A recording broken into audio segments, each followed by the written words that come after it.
It goes without saying that superhero content has dominated mainstream cinema over the past couple decades now. And to me, the more interesting superhero movies and TV shows are the ones that deal with the accountability of our heroes. The super in them will likely cause a lot of damage whilst battling their enemy. The hero in them will own up to their mistakes and will try to minimize the damage in future battles. Because remember, with great power, don't you dare finish that sentence. Don't do it. I'm sick of it. Or if they're just straight up evil, then they'll be held up to scrutiny for their actions. And this lack of accountability can be called out through the news, social media, a court of law, or have the heroes be regulated by the government. All of which are extremely interesting angles to explore in your superhero stories. It reels things back, makes it about the people in these universes, and can often provide a very realistic take of what real superheroes in our world would be like. Now, as fascinating as this concept is, the quality and execution drastically differs between all of these properties. So I tell you what, let's begin with the worst one. Man of Steel is a film that has its fun moments, but ultimately does a really bad job at recognizing just how incompetent Superman is at saving people and minimizing damage. Superman has no level of responsibility in this movie. Now, if you want to deviate from the traditional version of the character being, well, a good person, then I'd say go for it. There's been quite a few of these what if Superman was evil character deconstructions in recent years. Some of these concepts have been great and others not so much. But the point is, if Man of Steel was going for this kind of take and the film was fully aware of that, then I would have no issue. But as it stands, the film wants to paint Superman as a hero, but is simultaneously unaware of his evil and reckless actions displayed throughout. Superman's villainous behaviour in this movie has seemingly been pushed onto him by his parents. Towards the start of the movie, we get a flashback of Clark as a young boy on a school trip, but the bus that he's on takes a swift turn, comes off a bridge and into a river. And Clark makes the very noble decision of using his super strength to save all of the children on board from drowning. And his father, Jonathan Kent, has a very questionable take on the situation. I just wanted to help. I know you did, but we talked about this, right? Right? We talked about this. You have... Oh, Clark, you have to keep this side of yourself a secret. What was I supposed to do? Just let him die?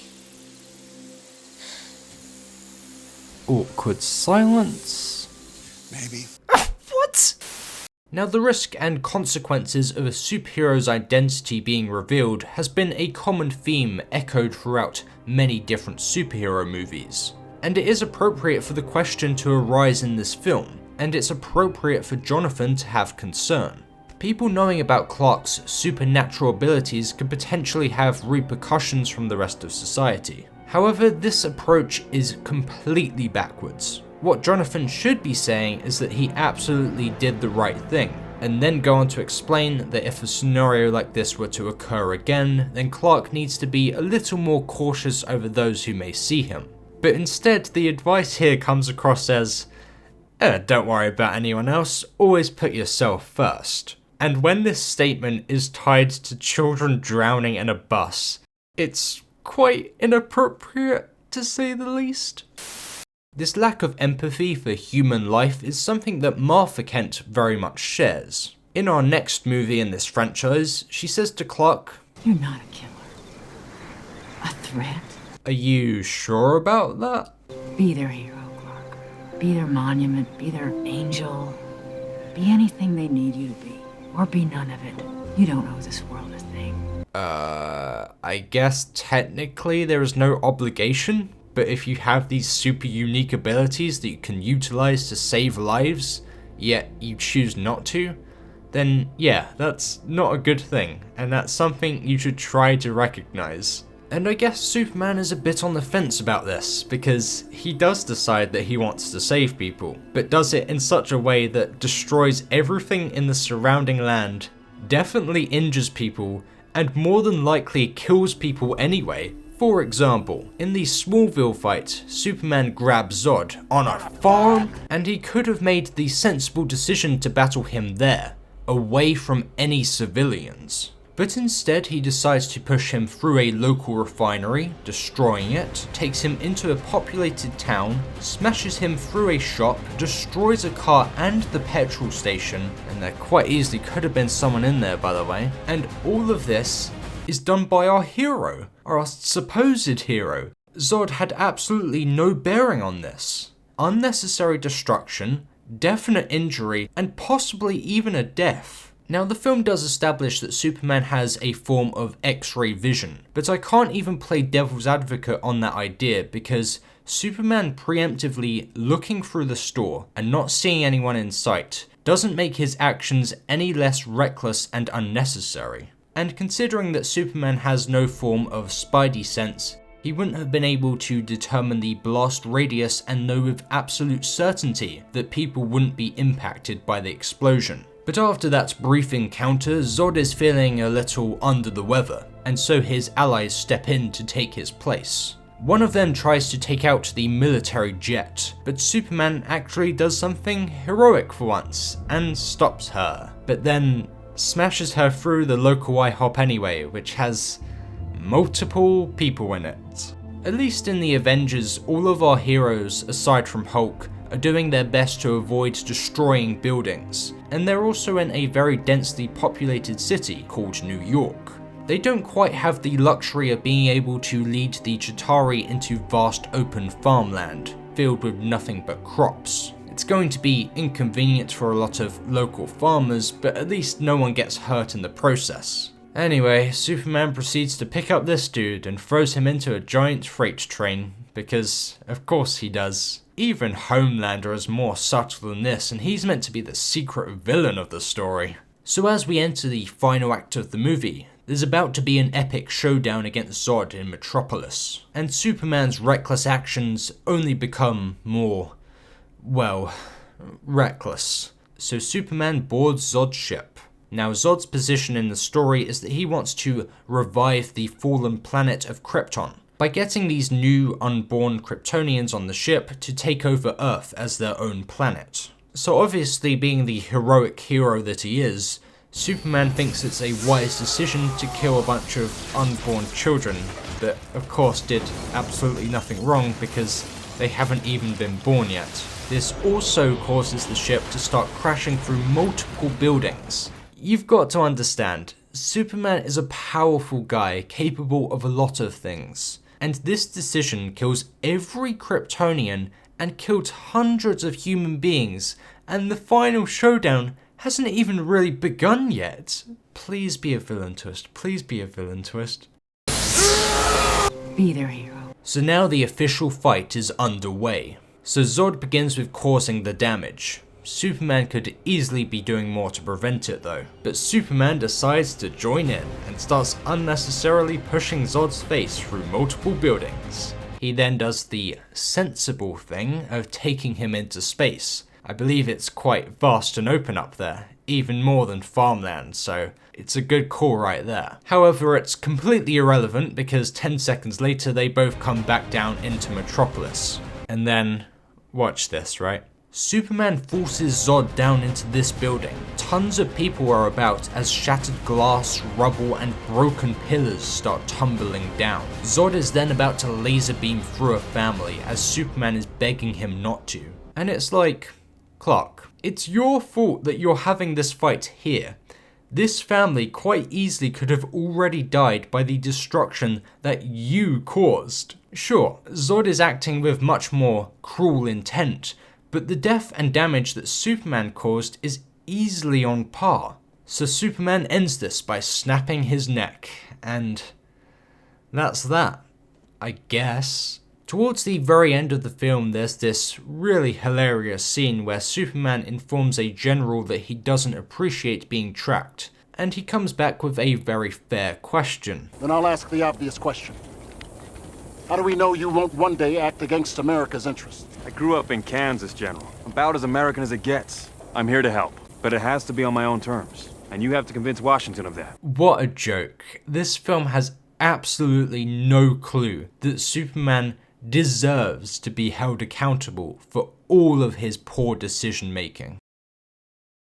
So naturally, this film was heavily criticised for this aspect back in 2013. Now the studio at this time were looking to make some form of sequel anyway, and turn this into a cinematic universe and taste some of Marvel's recent success. And this next film in the franchise would be a perfect opportunity for them to address people's questions and criticisms with Man of Steel. So the sequel in question of course ended up being Batman v Superman: Dawn of Justice. But hold on a second, isn't Batman traditionally a hero? And, well, this Superman isn't, but traditionally his character is too. So why is there now a movie about them fighting? Well, the reason why is because Batman, or Bruce Wayne, witnesses Superman's destruction and believes that he is a danger to humanity. Now, it's important to understand that Superman's destruction finally being acknowledged is only implemented to counter the criticisms of Man of Steel, and is of course their perfect excuse to set up the battle between the two of them. But if we were to be discussing Man of Steel in isolation, then these criticisms would still be applicable, as that film has a complete lack of self-awareness throughout, and the ending more or less confirms that Superman is supposed to be the hero of that movie. But okay, you're attempting to retroactively fix Superman's character. And if BVS were to tackle this subject appropriately and all round be a masterpiece of writing and filmmaking, then perhaps I'd be a little more forgiving. Unfortunately, this film is a train wreck when it comes to addressing the subject. So near the start of the movie, we see Bruce Wayne being dropped off by a helicopter in Metropolis. He has clearly heard of the World Engine entering the city, and that a fight is about to go down between Superman and Zod. So Bruce is here to save some of his employees who are within a building he owns. He manages to save the daughter of one of his employees, whose parent has unfortunately died amongst the rubble. And as Bruce gives her a hug, he looks up to the sky with a furious face as he watches Superman soaring through the sky with Zod. So this is Bruce's motivation, and he'll try to defeat Superman by removing a sink in the bathroom and hitting him over the head with it. But before their epic showdown, will there be others to come forward and call out Superman? Will we finally see people turn on Superman? Will Superman finally be held accountable? No. Well, this film wants you to believe that they thoroughly covered this, but the execution is terrible. So the film tackles this subject by showing us a former employee of Bruce Wayne, who lost his legs because of Bruce's building tumbling down during the Metropolis battle. And we also learn that this man lost his family due to the attack as well. So he's paying respects to his family, but he's right next to Superman's monument, and proceeds to climb and vandalize it with spray paint. We then cut to it being reported on the news, and displayed on the TV over at the Daily Planet. And Morpheus steps in and suggests a headline for the story. Headline: End of love affair with man in the sky? ? And I think it needs to be said that this film is taking place 18 months after the battle in Metropolis. How on earth has this man and many more like him not already received interview opportunities to express their frustration against Superman? Well, the meta answer for all of this is that our previous movie was not planning on touching this subject at all, and Batman v Superman is only attempting to retroactively repair this side, but isn't putting in the proper work to achieve this. The way you save this is by providing more flashbacks to the Metropolis battle, and show people being critical of Superman, not just Bruce Wayne and one of his employees. It's not enough. It's very strange to me as well, because even in Raimi's Spider-Man trilogy, all of the battles and robberies that Spider-Man stops are all very small scale, especially in comparison to Man of Steel. And yet the news still reports very negatively of him all the time, and random citizens will dislike him based on completely unfounded reasons. He stinks and I don't like him. And Spider-Man, aside from temporarily giving up on saving people, is undeniably a selfless hero throughout all three of those movies, and causes no unnecessary damage. And yet, as displayed in his conversation with the Green Goblin, people still hate him. I chose my path, you chose the way of the hero. And they found you amusing for a while, the people of this city. But the one thing they love more than a hero is to see a hero fail, fall, die trying. In spite of everything you've done for them, eventually they will hate you. Why bother? Because it's right. This is just what some people are like. You're always going to have a wide range of opinions on something like this. And that's what makes the Raimi trilogy feel like a world that's lived in by real people. And that's why the DC Extended Universe feels like an artificial world lived in by fake people. But anyway, the former Wayne employee gets released from this police cell, and it's revealed that our villain Lex Luthor was the one to set him free. He gives him a specialized wheelchair and encourages him to speak to Elastigirl to set up a court trial against Superman. So all of the pieces are there. He's getting questioned for his reckless actions whilst fighting Zod. He's getting questioned for what took place in the desert at the very beginning of this very convoluted movie, although he was framed for killing people in that scenario, surprisingly. And he's getting questioned on the overall idea of just how much trust humanity should give him. Now, as you've noticed, I've played a lot of reaction clips from the show Better Call Saul throughout this video. As I've voiced on this channel before, it's by far my favourite piece of media, and every courtroom scene in that show is just pure perfection. The amazing thing about courtroom scenes is that you can have the perfect excuse to deliver a natural exposition dump, because in courts in real life you have to lay out the events, you have to lay out the facts, you have to persuade. And this was the perfect opportunity to put Superman in that spotlight and deconstruct his character. But before we get any real sense of any information, they blow it. No, literally, Lex Luthor used the wheelchair as a bomb to blow up the place. So now any exploration on this nuanced subject is now completely thrown out the window. Who would have thought? So now Superman is clearly frustrated at Lex. But it would seem that the only other person alive who believes Superman to be problematic is Batman. So they have their epic showdown, and we all know how that went. What's your mother's name? Martha. My mommy's name is Martha too. And then we have the genuinely incredible warehouse scene where Batman saves Martha Kent. And then Batman and Superman team up alongside Wonder Woman to fight Doomsday on an island with no people. So no one has to die from Superman's incompetency. Projectile 1, impact, Stryker's Island, east of Metropolis. That's uninhabited.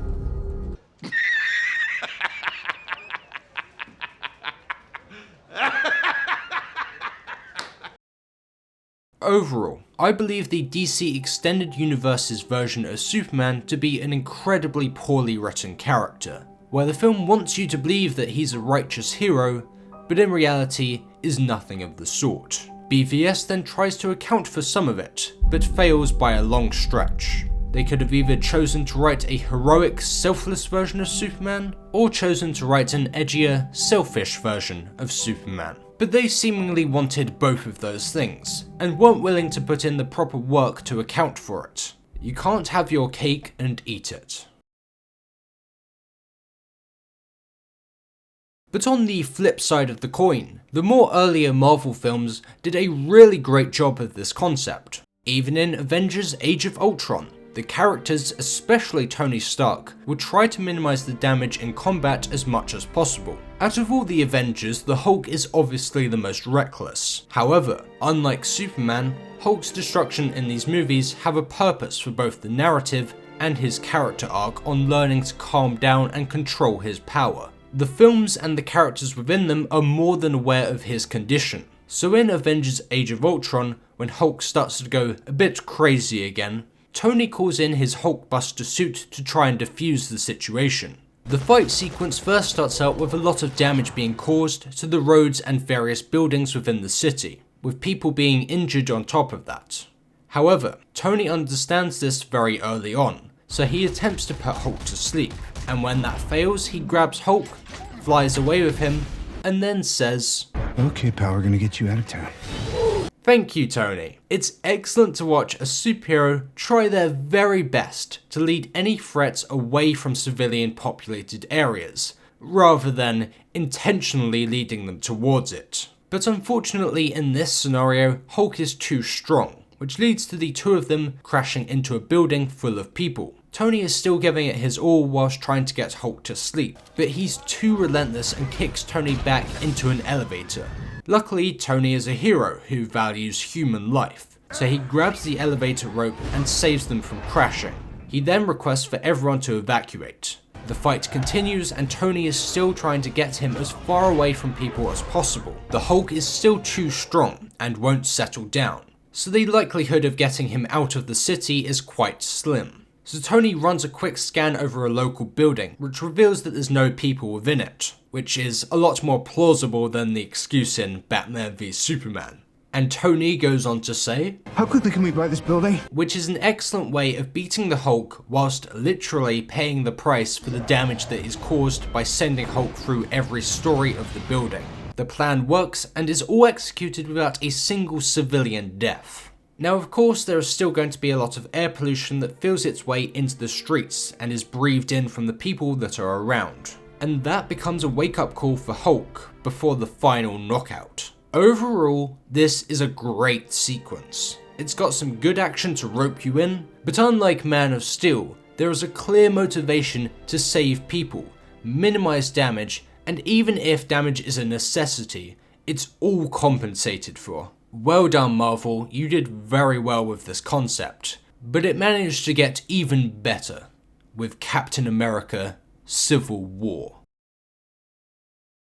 Near the beginning of the movie, we see several of our Avengers team planning to take out Crossbones and the rest of his crew. Majority of this fight takes place away from civilians, but eventually moves across to the local market. The Avengers do a pretty good job at taking down each man one by one, without causing any civilian casualties. But this almost turns, when a bomb is chucked and attached to Captain America's shield. But thankfully he makes the very quick and most logical decision to throw the shield as high as he can, so that the blast radius does not reach anyone. And now the fight has come to a close and Crossbones is cornered. He attempts to blow himself up, but fortunately Wanda is there to utilize her powers and condense the explosion. Much like Cap's quick thinking, she too tries to send him as high as possible so the blast radius doesn't affect anyone. But unfortunately, she isn't as successful, and the blast ends up killing a bunch of people in this building.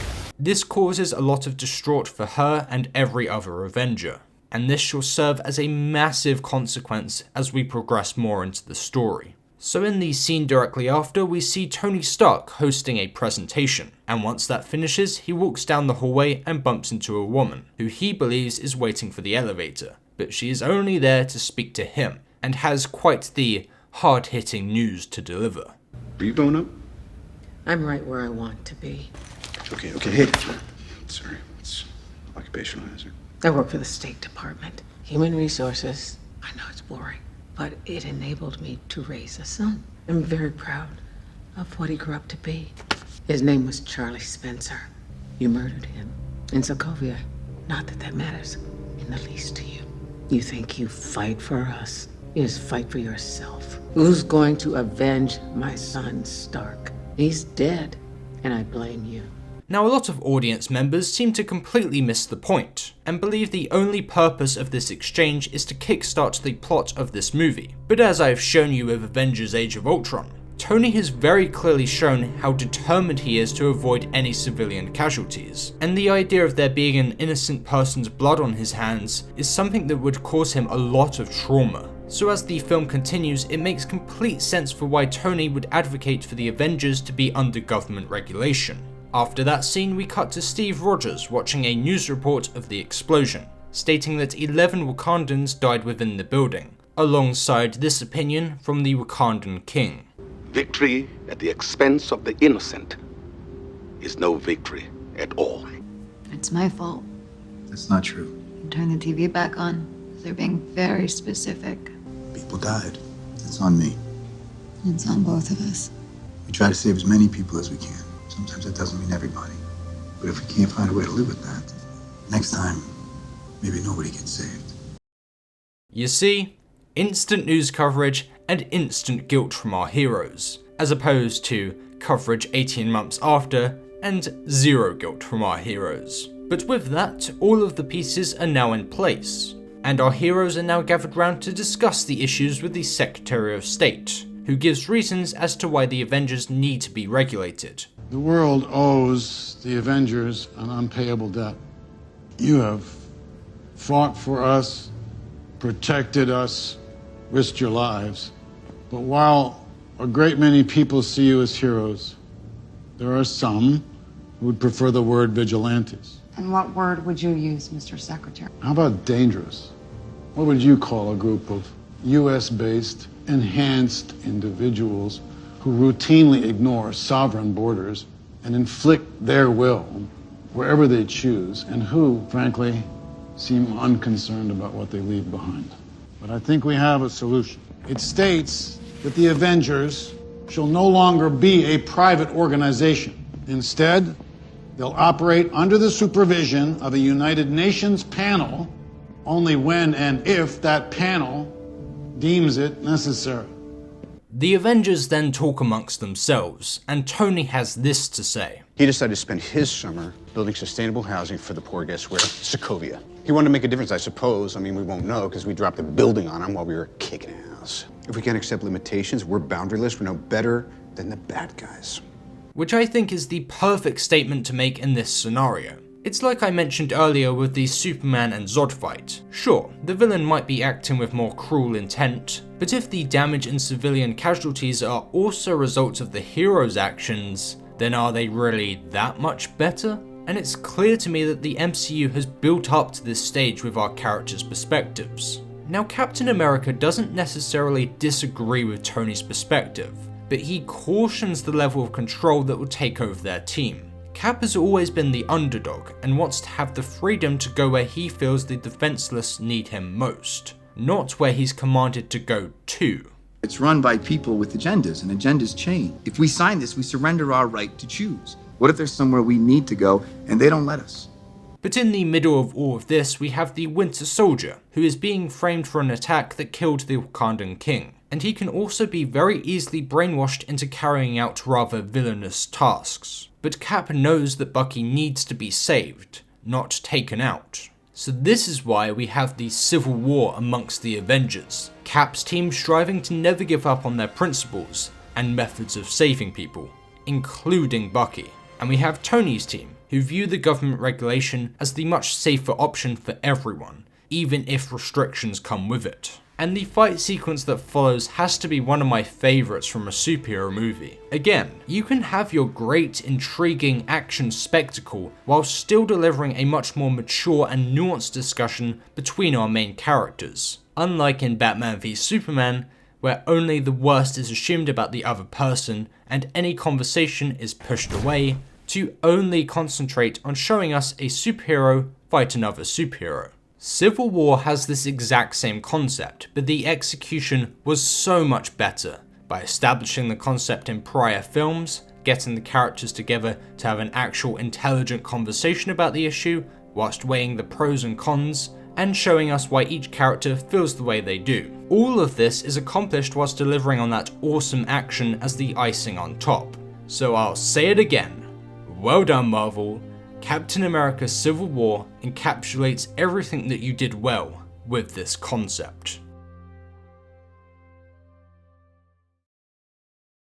So we've mostly spoken today about films from the two major superhero universes. However, this concept of superheroes and accountability has become a huge part of a couple popular TV shows. The most notable one being The Boys, a TV show that's entire theme revolves around holding superheroes accountable for their reckless actions.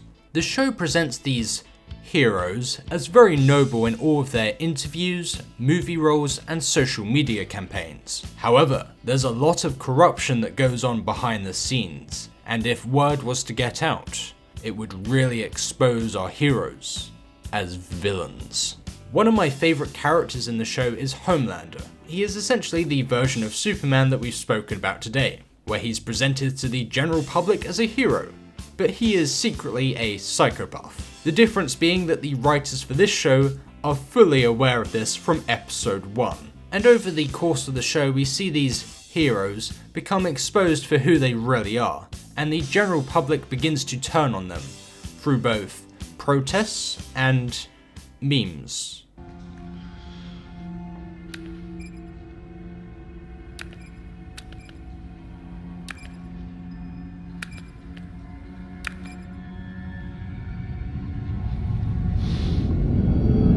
Be their hero.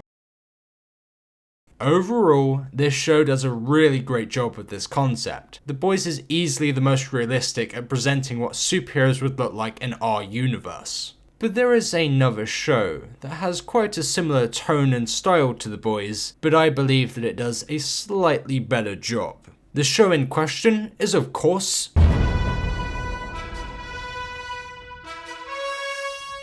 in the opening of the first episode of the show, we watch the Mauler twins as they try to attack the White House. But luckily, the Guardians of the Globe swiftly swoop down from the sky to stop them.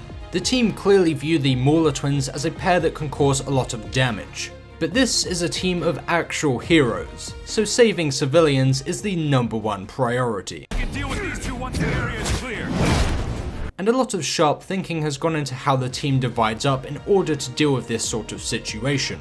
The heroes with super strength like the Immortal are fighting the twins as more of a distraction. Meanwhile, Green Ghost is utilizing her more unique abilities to save civilians from being crushed. And Red Rush is utilizing his super speed to evacuate civilians as quickly as possible. And if that isn't already sounding like enough, War Woman frees a bunch of soldiers and requests for them to help evacuate even more civilians. We can take it from here.